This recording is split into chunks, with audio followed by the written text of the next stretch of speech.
¿Qué pasaría si te dijera que la gran mayoría de tu esfuerzo en el trabajo, digamos un 80%, es prácticamente irrelevante para los resultados que obtienes? Uf, suena fuerte, ¿no? Casi como un insulto al esfuerzo, a las horas extras, a... A todo lo que nos han dicho que significa trabajar duro, claro. Es una idea que choca de frente con nuestra cultura de la productividad y del estar ocupado. Totalmente. Pero es precisamente el corazón del material que vamos a desmenuzar hoy. Fragmentos del libro El principio del 80-20 de Richard Koch. Exacto. La premisa es que el universo, pues, no es justo ni equilibrado. Existe un desequilibrio inherente y, lo más interesante, predecible entre causas y resultados. Y esa es nuestra misión en esta charla. No solo explicar el principio, sino explorar la fricción que genera. Porque es una idea que parece muy simple en la superficie. Sí, parece fácil. Pero es increíblemente difícil de aplicar. Nos obliga a tomar decisiones brutales sobre qué ignorar. Así es. Así que vamos a ver cómo podemos usar esta ley no escrita para ser más efectivos y, ¿por qué no?, más felices, tanto en los negocios como en la vida. Perfecto. A ver, entremos en materia. El concepto es que una minoría de causas, alrededor de un 20%, genera la mayoría de los resultados, un 80%. Ajá. Pero lo primero que hay que aclarar, y el libro insiste mucho en esto, es que no es una fórmula matemática exacta. Para nada. No es que siempre sume 100, ni que las cifras sean 80 y 20 clavados. A veces puede ser 70-30 o 90-10. Claro. Lo que importa es el patrón de desequilibrio. El libro da un ejemplo brutal del mundo del cine. ¿Cuál es? Un estudio demostró que el 1.3% de las películas consiguen el 80% de la recaudación total. ¡Qué locura! O sea, una relación casi de 80-1. La idea clave es que el mundo rara vez opera en un 50-50. Siempre hay unas pocas cosas que importan muchísimo más que el resto. Claro, no es una ley de la física, sino un patrón observable. Y me sorprendió que esta idea no es para nada nueva. Para nada. El libro nos lleva a 1897 con el economista italiano Vilfredo Pareto. Así es, Pareto, estudiando la distribución de la Tierra en Italia, se dio cuenta de que aproximadamente el 20% de la población poseía el 80% de la Tierra. Y no solo ahí, ¿verdad? No, lo curioso es que luego vio el mismo patrón en su jardín. El 20% de las vainas de guisantes producían el 80% de los guisantes. Increíble. Pero la idea quedó como una curiosidad económica hasta décadas después. ¿Y quién la rescata? Aquí es donde la cosa se pone interesante. Pioneros de la gestión de la calidad como Joseph Juran en los años 40 y 50, Ajá. él se dio cuenta de que en las fábricas la mayoría de los defectos de un producto, digamos el 80% de los problemas de calidad, provenían de un número muy pequeño de causas. El famoso 20%. El 20% de los fallos en la producción. Lo llamó la regla de las pocas causas vitales frente a las muchas triviales. O sea que, en lugar de intentar arreglarlo todo a la vez, con la misma energía, Juran dijo, a ver, identifiquemos esa minoría de problemas que están causando el mayor daño. Exacto. Y ataquemos solo eso con todos nuestros recursos. Es un cambio de mentalidad total. Total. De la fuerza bruta a la precisión de un cirujano. Y esa es la primera gran lección del libro. ¿Cuál dirías que es? Que el esfuerzo no es un indicador de resultados. Podemos estar increíblemente ocupados en las muchas causas triviales y no mover la aguja en lo absoluto. El ejemplo que más me gustó, porque es muy personal, es la anécdota del propio autor, Richard Koch, en la Universidad de Oxford. Eso lo aterriza todo. Es una historia genial, sí. Él se dio cuenta de que los profesores, por su forma de ser o por la estructura de los exámenes, tendían a preguntar siempre sobre un núcleo muy específico del temario. Ya veo por dónde va. Calculó que podía responder al 80% de las preguntas del examen final, dominando a la perfección solo el 20% de los temas. Espera, eso suena casi a hacer trampa, a encontrar un atajo. Bueno, él argumenta que no. En lugar de saber un poquito de todo y no ser experto en nada, Lo cual es muy común. decidió ir a una profundidad brutal en ese 20% clave, mientras sus compañeros se mataban intentando memorizar el 100% del temario. Sí, Él se dedicó a entender y cuestionar las ideas fundamentales de ese 20%. Y le funcionó. o sea, ¿no se trata de estudiar menos? Para nada. Se trata de enfocar el estudio donde tiene el máximo impacto. Vale, esa anécdota a nivel individual es muy potente. Pero suena a un truco personal. ¿Cómo se escala esta idea a algo tan complejo como una empresa entera? Ahí es donde Koch argumenta que está el verdadero poder del principio. Y donde más se falla, supongo. Y es donde la mayoría de las empresas fallan estrepitosamente. La premisa por defecto en casi cualquier negocio es que todos los clientes son buenos y que todas las ventas suman. La ilusión del más es mejor. Exacto. Más productos, más clientes, más mercados. Pero Koch dice que eso es un error garrafal. Es un error que puede llevar a la quiebra.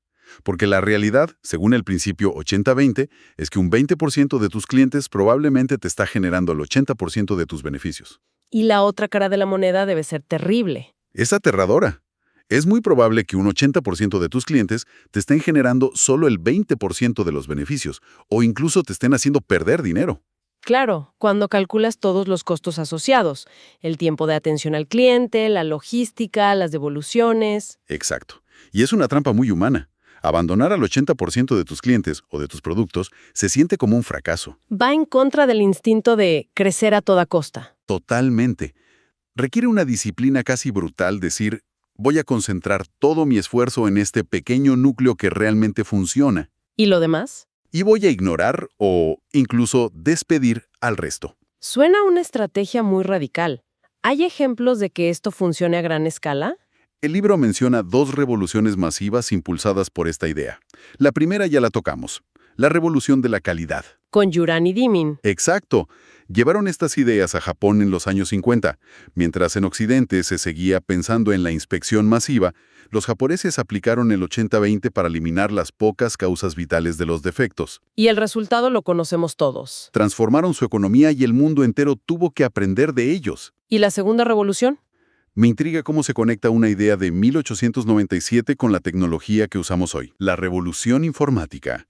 Los buenos programadores y diseñadores de software viven y respiran el 80-20, aunque no lo llamen así. ¿En qué sentido?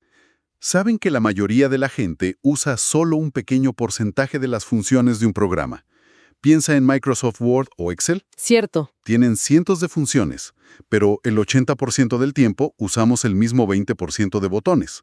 Negrita, copiar, pegar, guardar. Es totalmente cierto. Creo que nunca he usado la función de correspondencia en Word en mi vida. Exacto. Entonces, un buen diseñador se asegura de que ese 20% de funciones vitales sea súper intuitivo, rápido y fácil de encontrar. Y el resto puede estar más escondido. El resto puede estar en menús ocultos. Esto hace que el software sea más simple y efectivo. Es la aplicación directa de una idea clave del libro. Lo simple es bello. Me gusta esa frase. La complejidad es un costo oculto que agota recursos y frustra a los usuarios. El libro pone el ejemplo de Filofax, la empresa de agendas, que casi se hunde por culpa de la complejidad. Sí, es un caso de estudio perfecto. Se habían vuelto locos creando variantes. Cientos de tamaños, tipos de piel exótica, colores. Una pesadilla logística y financiera. Totalmente. La solución 80-20 fue drástica. Analizaron las ventas y eliminaron sin piedad todas las variantes de baja rotación. ¿Y qué pasó? Se enfocaron solo en el 20% que generaba el grueso de las ventas. Y la rentabilidad se disparó. Entiendo cómo funciona esto para una empresa que puede analizar sus hojas de cálculo.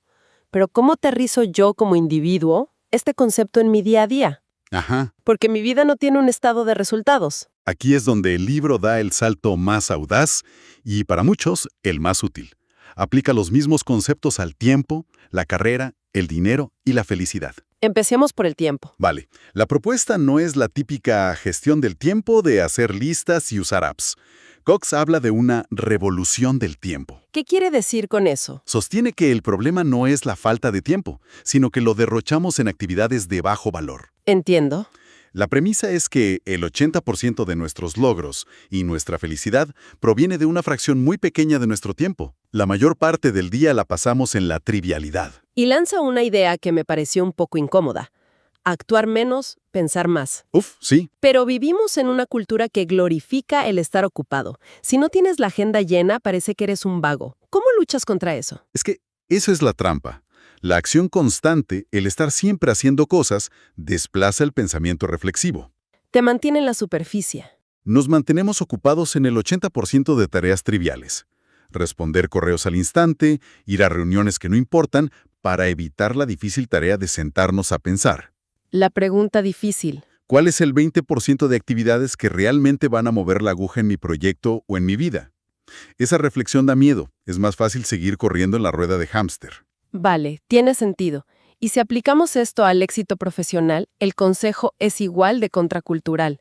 Habla de especializarse en un nicho muy, muy pequeño. Exacto. En lugar de intentar ser bueno en muchas cosas, el consejo es encontrar un área pequeña que te apasione y en la que puedas llegar a ser el mejor. El famoso experto de nicho. El conocimiento profundo en un campo específico es donde reside el verdadero poder y la verdadera satisfacción. Ser un experto en la historia de la cerámica romana del siglo II es más valioso que ser un aficionado a la historia del arte en general. Pero da pánico especializarse tanto, ¿no? Sientes que te estás cerrando miles de puertas para enfocarte en una sola. Es el miedo a perderse de algo, el famoso FOMO. Pero el principio 80-20 diría que esas otras 999 puertas son en su mayoría distracciones de bajo valor.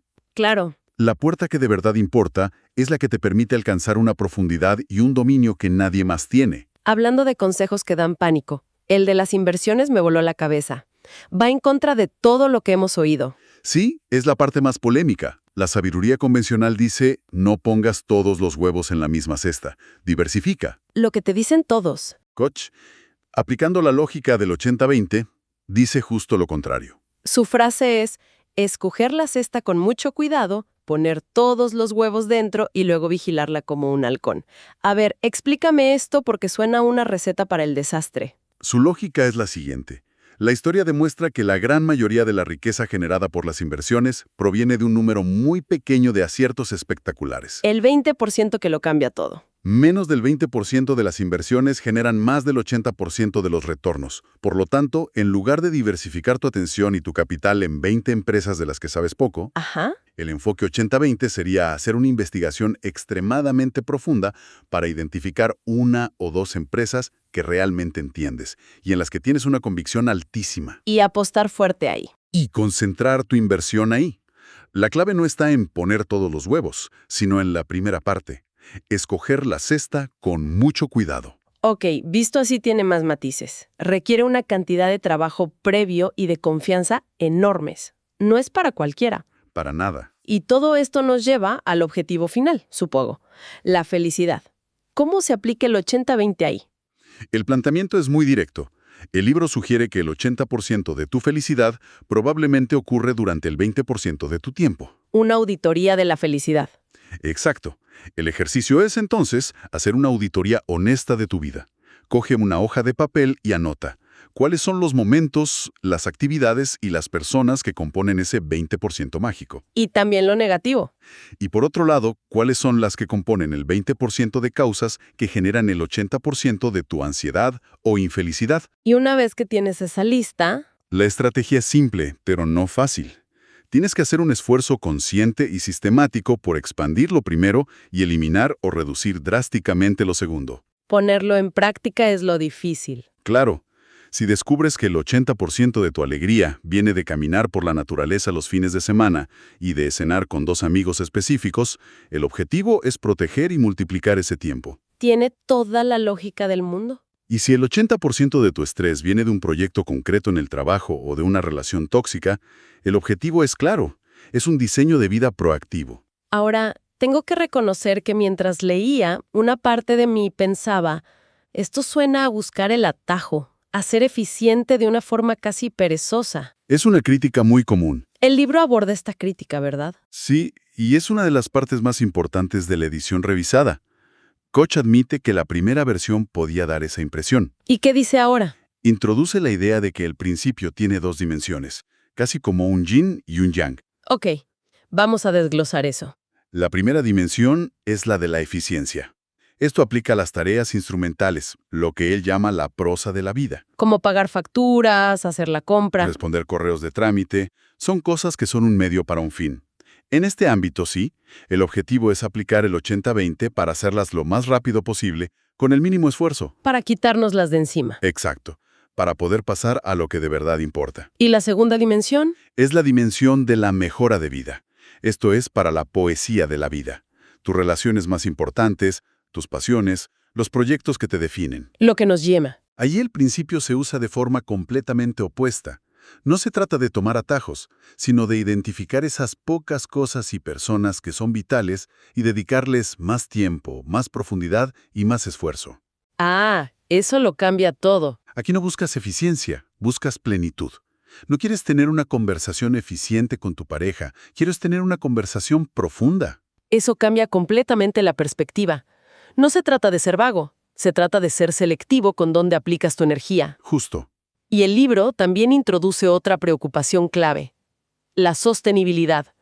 Si te enfocas ciegamente en explotar el 20% que funciona hoy, ¿no corres el riesgo de agotarlo? Es un punto crucial.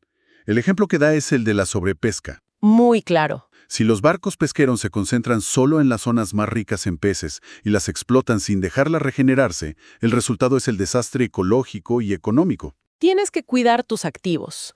El mensaje es que tienes que cuidar y nutrir tus activos más valiosos, no solo exprimirlos. Un cliente del 20% vital hoy puede irse con la competencia mañana si no lo cuidas. Y finalmente, hay un matiz que me pareció muy hermoso: el valor del esfuerzo. A veces, las partes malas o difíciles son las que dan sentido a todo lo demás. Sí, y lo ilustra con una anécdota personal sobre ciclismo. Admite que odia las cuestas arriba. ¿A quién le gustan? Ese 10 o 15% del recorrido que es empinado y desagradable. Sin embargo, reconoce que ese pequeño tramo de esfuerzo le proporciona más del 80% del beneficio físico del ejercicio. Me recuerda a cuando empecé a correr. Odiaba cada segundo de los primeros 2 kilómetros, pero esa era la parte que hacía que el resto de la carrera se sintiera como volar. Es justo eso, Sin ese esfuerzo inicial, no hay recompensa. justo. Esas colinas, el yin del esfuerzo, le dan sentido y valor al resto del paseo, al yang de disfrutar el terreno plano o las bajadas. Entiendo. A veces, la parte más difícil de un proyecto es la que nos da el mayor crecimiento. La parte más incómoda de una relación es la que la hace más fuerte. O sea, el 80-20 no nos invita a eliminar todo esfuerzo. Para nada, sino a asegurarnos de que el esfuerzo que hacemos está concentrado en las cuestas que de verdad merecen la pena ser escaladas. Entonces, si tuviéramos que resumir la gran idea de el principio del 80-20, no es tan simple como trabaja menos. No, es algo más profundo. ¿Cómo lo dirías tú? Yo diría que la idea central es que vivimos en un mundo desequilibrado por naturaleza, y nuestra misión es dejar de luchar contra esa realidad y empezar a usarla a nuestro favor. Aceptar el desequilibrio. Y usarlo. Se trata de desarrollar la claridad para identificar esa minoría vital de actividades, personas e ideas que generan la inmensa mayoría de nuestro valor y felicidad. Y luego actuar. Y luego tener el coraje de enfocar nuestra vida en torno a ellas. Coraje, me gusta esa palabra, porque implica que hay que renunciar a muchas otras cosas que parecen importantes pero que en el fondo no lo son. Justo. Pasar de estar simplemente ocupada a ser verdaderamente efectiva. Exacto. De la cantidad a la calidad, tanto en lo que producimos como sobre todo en lo que vivimos. Para cerrar, nos gustaría dejar una idea para la reflexión, un pequeño experimento mental basado en todo lo que hemos hablado. Adelante. Si aceptamos que solo el 20% de lo que hacemos nos da el 80% de lo que valoramos, ¿qué pasaría si a partir de mañana eligiera más deliberadamente una sola actividad de nuestro 80% trivial? Algo pequeño. Sí, esa reunión a la que siempre vamos, esa serie que vemos por inercia, y la elimináramos por completo. Y con ese tiempo recuperado, duplicáramos el que dedicamos a una de nuestras actividades del 20% vital. Solo un cambio. Solo un cambio. ¿Qué podría empezar a moverse?